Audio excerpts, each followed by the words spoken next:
હાલો મિત્રો, તો સ્વાગત છે તમારું નવા વ્લોગમાં. નહીં તો પહોંચી ગયા છે પુલે, કારણ કે આપણે જવાનું તો બોટાદ. ત્યાં તો આપણને ભાઈબંધની ગાડી મળી ગઈ, એટલે આપણે બેસી જાય ગાડીમાં. વચમાં રસ્તો બંધ હતો એટલે કેનલે ગાડી ચડાવી દીધી. ગામડાની રસ્તાને તમને ખબર જ છે, આઈફાઈ જ હોય. વચમાં ગાય માતાના દર્શન થઈ ગયા.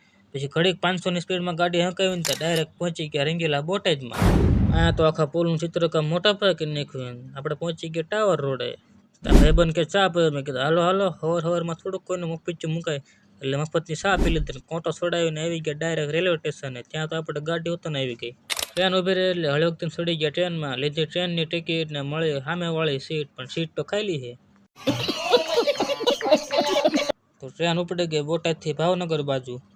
સિંહોર પગવા આવે તો દૂરથી ડુંગર દેખાઈ ગયો, એટલે સિંહોરીમાંના દૂરથી દર્શન કરી લીધા. અને ભાવનગર બાજુ આવે એટલે હરિયાળી બહુ જોવા મળે તમને. તો ફાઇનલી મિત્રો આપણે પહોંચી ગયા ભાવનગર રેલવે સ્ટેશન. અને બહારથી રેલવે સ્ટેશન કંઈક આવું દેખાય. તો મળી આવે પાર્ટ 2.